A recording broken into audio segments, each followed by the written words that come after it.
Hello students, welcome again. आज की अपनी इस क्लास से हम एक नई यूनिट डिस्कस करने जा रहे हैं जो है वेव गाइड। हमने यूनिफॉर्म प्लेन वेव की यूनिट पढ़ ली है। यूनिफॉर्म प्लेन वेव का फ्री स्पेस में जो प्रोपगेशन है वो जनरलाइज डिस्क्रिप्शन है। उसके बाद इसी यूनिफॉर्म प्लेन वेव को एक गाइडेड वे में ट्रांसमिट करने का जो तरीका था वो हमने ट्रांसमिशन लाइन में पढ़ा कि किस तरीके से हम यूनिफॉर्म प्लेन वेव को गाइडेड पाथ अलोकेट करके सोर्स से लोड तक मिनिमम अटेन्युएशन के साथ पहुंचा सकते हैं। उसी कंटिन्यूटी में अगर हम हायर फ्रिक्वेंसी रेंज में अपनी यूनिफॉर्म प्लेन वेव को, इलेक्ट्रोमैग्नेटिक वेव को ट्रांसमिट करना चाहते हैं तो हम वेव गाइड की हेल्प लेंगे। हम था कि अगर हम वेव गाइड इलेक्ट्रोमैग्नेटिक वेव को गाइड करना चाहते हैं तो 100 किलो हर्ट्ज तक की रेंज के लिए हम 2 वायर ट्रांसमिशन लाइन, जिसे ओपन वायर ट्रांसमिशन लाइन बोलते हैं, उसे काम में ले लेंगे। लेकिन उसके बाद में इस ट्रांसमिशन लाइन में आपका जो रेडिएशन लॉस है वो शुरू हो जाता है और हम मूव करते हैं कोएक्सियल केबल के लिए। कोएक्सियल केबल जिसमें आपका एक आउटर कंडक्टर और एक इनर कंडक्टर रहेगा। जनरली उनको एक स्टेबल रखने के लिए हम उसमें एक डाइलेक्ट्रिक भी फिल कर देते हैं। और ये जो आपकी कोएक्सियल केबल है ये 1 गीगाहर्ट्ज़ तक की रेंज में आपको बहुत अच्छा ट्रांसमिशन प्रोवाइड करती है। लेकिन इसके बाद जब आप 1 गीगाहर्ट्ज़ की रेंज से ऊपर की फ्रिक्वेंसी रेंज में इलेक्ट्रोमैग्नेटिक वेव को ट्रांसमिट करना चाहते हैं तो कोएक्सियल केबल में डाइलेक्ट्रिक लॉसेस बहुत बढ़ जाते हैं और उसके लिए फिर हम मूव कर जाते हैं वेव गाइड में। वेव गाइड आपका मेटेलिक होलो स्ट्रक्चर रहेगा और इस होलो स्ट्रक्चर में आप गाइडेड मैनर में अपनी इलेक्ट्रोमैग्नेटिक वेव को ट्रांसमिट कर सकते हैं। तो आज का वीडियो देखने से पहले या इस यूनिट को शुरू करने से पहले आप uniform plane wave as well as transmission line के जो वीडियोस बन चुके हैं प्रीवियस उनको भी रेफ़र करें। वो इसी कंटिन्यूटी में आपको यूनिफॉर्म प्लेन वेव को आप जब वेव गाइड में लॉन्च करेंगे तो आपको समझने में बहुत आसानी रहेगी। तो वेव गाइड को अगर हम डिफाइन करें तो ये uniform plane wave propagation in a bounded region में क्लासिफाई होंगे और यहाँ पे बाउंडेड रीजन रहेगा एक मेटेलिक होलो स्ट्रक्चर, ओके, जो जनरली एयर फिल्ड होता है। Waveguide are basically used for the frequency range about the 1 gigahertz, okay. 1 gigahertz से अपर रेंज की इलेक्ट्रोमैग्नेटिक वेव को ट्रांसमिट करने के लिए, उनको बाउंडेड रीजन में ट्रांसमिट करने के लिए आप वेव गाइड काम में लेंगे, ठीक है। तो हमने जो coaxial cable transmission line, 2 wire transmission line पढ़ ली, हमने कोएक्सियल केबल का डिस्क्रिप्शन पढ़ लिया था। अब इससे मूव कर गए हम वेव गाइड के लिए। वेव गाइड आपका इस तरह से किसी भी अच्छे परफेक्ट, ऑलमोस्ट परफेक्ट कंडक्टर के होलो स्ट्रक्चर बनाएंगे। यहाँ पे आपने रेक्टेंगुलर दिखा रखा है। फॉर एग्जांपल आपका जो मैच बॉक्स है या रेक्टेंगुलर सिंपल एक बॉक्स जिसकी डायमेंशंस आप फ्रिक्वेंसी रेंज के हिसाब से स्पेसिफाई करते हैं और उसमें आपकी वेव प्रोपोगेट करती है। ये वेव कैसे प्रोपोगेट करती है और क्यों इस हाई फ्रिक्वेंसी जोन में इस तरह से वेव को गाइड करने पे लॉसेस बहुत कम होंगे, and why do waveguide supports the high frequency transmission with the very much low losses can be understood with the help of skin depth. हमने अपने वीडियो नंबर 254 में uniform plane wave propagation in a good conductor और skin depth को पढ़ा है। आप उसे refer अगर करते हैं तो हमने ये कंक्लूजन निकाला था कि जब यूनिफॉर्म प्लेन वेव एक मेटेलिक स्ट्रक्चर पे स्ट्राइक करती है, फ्री स्पेस से जब मेटल में आती है, तो यूनिफॉर्म प्लेन वेव में इलेक्ट्रिक फील्ड और फील्ड इंटेंसिटी बहुत जल्दी रिड्यूस होती है और स्किन डेप्थ तक वो ऑलमोस्ट अपनी 33% वैल्यू तक पहुंच जाती है। स्किन डेप्थ को हमने कैसे डिफाइन किया था? Skin depth is defined as 1/√π f mu rho, ठीक है। ये जो आपका f है ये ऑपरेटिंग फ्रीक्वेंसी है। किस फ्रीक्वेंसी की वेव जो है वो आप इंसिडेंट कर रहे हैं मेटल पे, ये आपकी जो भी आपका मटेरियल है, ठीक है, उसकी स्पेसिफिकेशंस हो जाती हैं जिसे कि हम परमेबिलिटी बोलते हैं, और ये आपके कंडक्टर की कंडक्टिविटी है। ओके जब आप एक परफेक्ट कंडक्टर, एक गुड कंडक्टर लेते हैं और फ्रिक्वेंसी भी हाई होती है तो delta reduces in the range of milli और माइक्रोमीटर। अगर एफ आपका गीगाहर्ट्ज की रेंज में आने लगता है, that is generally in the range of 9 और 10, ओके और अगर आपने कंडक्टर लिया है विथ गुड कंडक्टिविटी जो कि 10⁷, 8, एक जनरल कंडक्टर अगर कॉपर ले तो ये अगर पैरामीटर्स हैं तो this becomes in the range of micrometer और आपकी फील्ड इंटेंसिटी बहुत ड्रास्टिकली रिड्यूस हो जाती है। There is no wave transmission over the metal. अगर एक हाई फ्रिक्वेंसी रेंज की या हम ऐसे बोले माइक्रोवेव रेंज की अगर इलेक्ट्रोमैग्नेटिक वेव अगर एक मेटेलिक सरफेस पे इंसिडेंट होगी तो ये उसी तरीके से रिफ्लेक्ट होगी जैसे कि आपकी एक ऑप्टिकल जो वेव है वो मिरर से रिफ्लेक्ट होती है। तो good conductors are a very good reflector for electromagnetic waves in the range of microwave frequency. तो ये जो आपकी ये जो वेव गाइड है ये वेव ट्रांसमिशन के लिए काम में आएगी। Microwaves are electromagnetic waves in the range of hundreds और गीगाहर्ट्ज।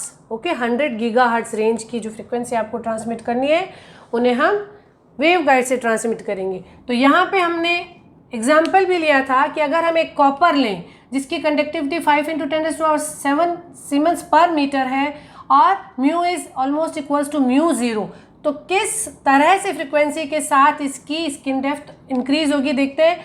फ्रिक्वेंसी अगर आपकी 10 हर्ट्ज है तो स्किन डेप्थ 20.8 mm है, 10 किलो हर्ट्ज के साथ ये 0.6 mm हो गई और 10⁸ मीन्स 100 मेगा हर्ट्ज और 0.1 गीगा हर्ट्ज पे it become 6.6 × 10⁻³ mm। It means micrometer range में आपकी स्किन डेप्थ हो गई है अगर आप 0.1 गीगा हर्ट्ज काम में ले रहे हैं। इट मीन्स अगर इस हाई फ्रिक्वेंसी की इलेक्ट्रोमैग्नेटिक वेव इंसिडेंट होगी कंडक्टर पे तो ये इसके बाहर नहीं ट्रांसमिट होगी, this is going to almost reflected in the atmosphere और the medium where it comes.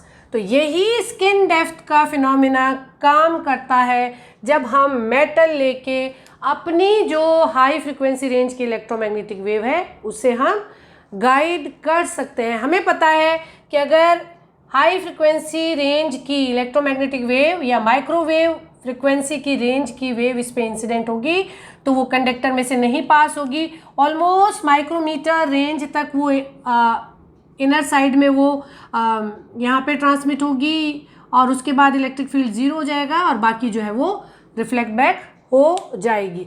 इस बेसिस पे हम क्या कर सकते हैं, हम इस प्रॉपर्टी को काम में लेके अपनी जो फ्री स्पेस में ट्रेवल करने वाली इलेक्ट्रोमैग्नेटिक वेव थी उसे हम एक मीडियम में गाइड कर सकते हैं। अगर हम दो पैरेलल प्लेन्स x = 0 और x = a पे अगर मेटेलिक कंडक्टर अगर हम प्लेस कर दें तो हमें पता है कि इसमें जो भी वेव ट्रेवल करेगी वो वेव जो है वो मेटल जो है वो उसके लिए रिफ्लेक्टिंग प्लेन का काम करेगा। मेटल में इलेक्ट्रिक फील्ड नहीं एंटर करेगा because of the effect skin depth, skin effect. केवल सरफेस करंट फ्लो होती है जब आपकी हाई फ्रिक्वेंसी की इलेक्ट्रोमैग्नेटिक वेव्स ट्रेवल करती है। तो ये इस तरीके से इसमें ट्रेवल करेगी और इस मल्टीपल रिफ्लेक्शन के बाद फाइनली इस डायरेक्शन में आपको वेव प्रोपोगेशन या पावर प्रोपोगेशन मिलेगा और आप यहाँ पे इसे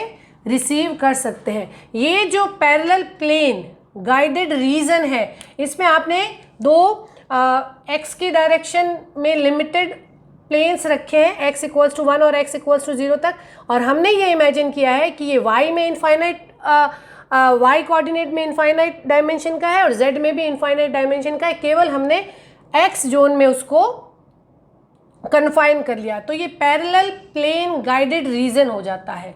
इसी पैरेलल प्लेन के कॉन्सेप्ट को जिसमें कि हमें पता है कि हमारी वेव रिफ्लेक्ट होते हुए एक डायरेक्शन में जा रही है उसको अगर हम मॉडिफाई कर लें और एक डायरेक्शन में नहीं, दो डायरेक्शन में अगर हम उसे दो पैरेलल प्लेन से अगर उसे हम कन्फाइन कर दें, उसे हम लिमिटेड कर दें, तो दोनों तरफ इधर ये अपर और लोअर जो प्लेट्स हैं वो हमारी प्लेन को, हमारी यूनिफॉर्म प्लेन वेव को रिफ्लेक्ट करेंगे और इससे बाहर नहीं जाएगी।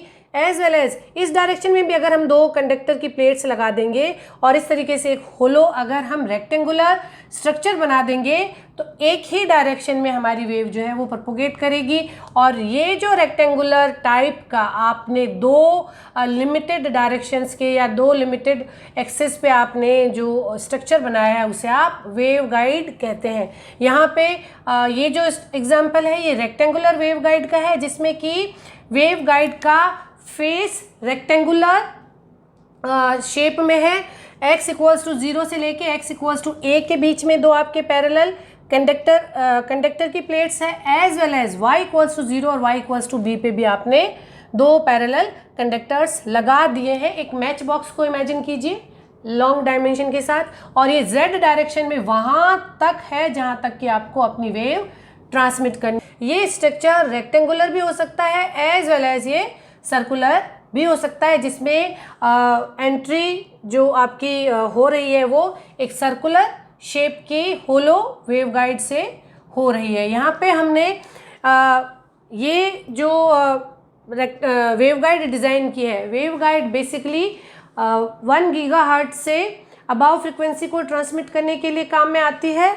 और इसका जो टिपिकल बैंड है जिसमें कि आपको जनरल पर्पस वेवगाइड मिल जाएगी वो 3 to 100 गीगाहर्ट्ज़ रेंज में है। Typical frequency range that is being transmitted with standard waveguide structure is 3 to 100 gigahertz. अगर आपकी स्पेसिफिक रिक्वायरमेंट है तो आप स्पेशल वेवगाइड डिज़ाइन भी कर सकते हैं। किस रेंज की फ्रीक्वेंसी ट्रांसमिट होगी, क्या इसकी पावर हैंडलिंग कैपेसिटी होगी, वो सब डिपेंड करता है इस वेवगाइड के स्ट्रक्चर पे, डायमेंशन पे। जैसे जैसे आप ऑपरेटिंग फ्रीक्वेंसी बढ़ाते जाएंगे वैसे वैसे उसके लिए रिक्वायर्ड जो वेवगाइड है उसकी डायमेंशंस रिड्यूस होती जाएगी। ओके, तो यहाँ पे वेवगाइड की जो एप्लीकेशन है, जो वेवगाइड काम में लिया जाता है, ये बहुत लॉन्ग डिस्टेंस ट्रांसमिशन के लिए नहीं काम में ली जाती।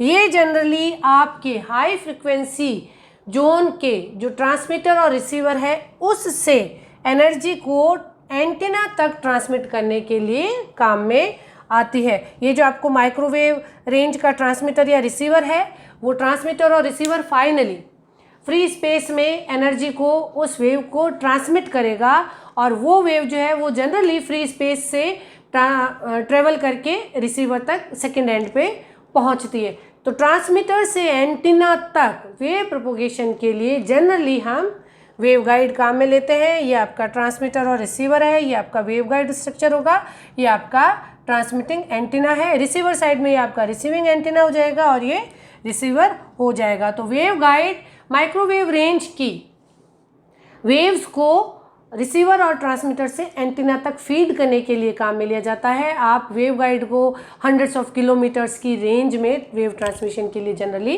काम में नहीं लेते because of a bulky structure. अगर आप इस तरीके का पाइप बनाएंगे इस लेंथ में तो ये एक फिजिबल सॉल्यूशन नहीं है। ओके, तो यहाँ पे ये हुआ कि वेवगाइड क्या अपनी इलेक्ट्रोमैग्नेटिक वेव को मेटेलिक सरफेस में कन्फाइन करके और उसे आप ट्रेवल करवाते हैं। यहाँ पे हमने वेवगाइड पढ़ा, हम कोएक्सियल केबल पढ़ रहे थे। कोएक्सियल केबल से हम वेवगाइड में क्यों मूव करते हैं? कोएक्सियल केबल जिसमें कि आपका एक इनर कंडक्टर रहता है और उसके बाहर आपका एक आउटर कंडक्टर रहता है और ये दोनों स्टेबल रहें इसके लिए आप इसमें कोई डाइलेक्ट्रिक भी जनरली फिल करते हैं। ओके, तो यहाँ पे कोएक्सियल केबल में हाई फ्रिक्वेंसी रेंज में डाइलेक्ट्रिक लॉसेस, इस मीडियम में जो लॉसेस है वो काफ़ी हाई हो जाते हैं। जबकि जो मैं रेक्टेंगुलर वेवगाइड बना रही हूँ ये केवल आपका एक होलो मेटेलिक स्ट्रक्चर है जो जनरली एयर फिल्ड होता है, तो इसमें आपके डाइलेक्ट्रिक्स नहीं हैं, तो डाइलेक्ट्रिक लॉसेस नहीं होंगे। फिर इसमें आपका जो इनर और आउटर कंडक्टर का है, अगर मैं इस कोएक्सियल केबल को सर्कुलर वेवगाइड से भी रिप्लेस करती हूँ तो इनर और आउटर कंडक्टर का जो अरेंजमेंट है वो रिप्लेस हो जाएगा एक बहुत ही सिंपल मेटेलिक स्ट्रक्चर से। तो इसका जो कंस्ट्रक्शन है वो काफ़ी सिंपल होता है, डाइलेक्ट्रिक लॉसेस बहुत कम हो जाते हैं। अगर आप सेम रेंज में एक सर्कुलर वेवगाइड या रेक्टेंगुलर वेवगाइड या कोएक्सियल केबल में जब आप वेव ट्रांसमिट करेंगे तो ये जो आपकी वेवगाइड है इसमें कोई भी डाइलेक्ट्रिक मटेरियल फिल ना होने की वजह से इसकी पावर हैंडलिंग कैपेसिटी जो है वो ऑलमोस्ट 10 टाइम्स होती है कोएक्सियल केबल के कंपैरिजन में। अगर हम लॉसेस देखें, डाइलेक्ट्रिक लॉसेस जो डाइलेक्ट्रिक मीडियम में ट्रेवल करने की वजह से अगर लॉसेस को हम कंपेयर करें तो आप देखेंगे कि 41 mm की जो डाइलेक्ट्रिक केबल है अगर उसे हम 3 गीगाहर्ट्ज पे ऑपरेट करें तो ये 4 dB पर 100 मीटर लॉस प्रोवाइड करती है जब वेव प्रोपोगेट करेगी। वेयरएज अगर आप कॉपर की WR284, ये वेवगाइड का स्टैंडर्ड है जो कि ये बताता है कि वेवगाइड 2.6 से 3.95 गीगाहर्ट्ज रेंज में काम कर रही है और इसकी डायमेंशन जो है वो 76.2 बाई 3.8 mm इस डायमेंशन की जो आपकी रेक्टेंगुलर वेवगाइड है, ठीक है, जिसका टेक्निकल नेम आपने WR284 दिया है। इस वेवगाइड का कॉपर से बनी वेवगाइड का जो लॉस है दैट इज़ 1.9 dB पर 100 मीटर। ये अपनी कंपैरेटिव डाइलेक्ट्रिक केबल के कंपैरिजन में ऑलमोस्ट हाफ लॉस प्रोवाइड कर रही है। इसकी पावर हैंडलिंग कैपेसिटी 10 टाइम्स हो जाती है। तो अगर आप केबल और उसको कंपेयर करेंगे, केबल वर्सेस अगर आप केबल मीन्स कोएक्सियल केबल, और अगर आप वेवगाइड को अगर कंपेयर करते हैं तो क्या एडवांटेज है वेवगाइड के? एक तो ये सिंपल टू फैब्रिकेट है, okay, no dielectric losses, no dielectric loss, ठीक है, 10 टाइम्स पावर हैंडल कर लेती है ये, ठीक है ना, पावर कैपेसिटी होती है, power handling capacity, okay. As well as अगर हम कोएक्सियल केबल की maximum possible transmission frequency transmission की बात करें तो कोएक्सियल केबल में होती है 18 गीगाहर्ट्ज। 1 गीगाहर्ट्ज के बाद आप उसे काम में नहीं लेते, लेकिन स्पेशल केस में आप कोएक्सियल केबल को 18 गीगाहर्ट्ज में काम में ले सकते हैं। इसकी मैक्सिमम ऑपरेटिंग फ्रीक्वेंसी 18 गीगाहर्ट्ज होती है। जबकि अगर हम वेवगाइड की बात करें तो इसमें पॉसिबल 325 गीगाहर्ट्ज रेंज तक की फ्रीक्वेंसी आप स्पेशल फीचर के साथ ट्रांसमिट कर सकते हैं। तो इसलिए हम कोएक्सियल केबल से वेवगाइड की तरफ मूव करते हैं।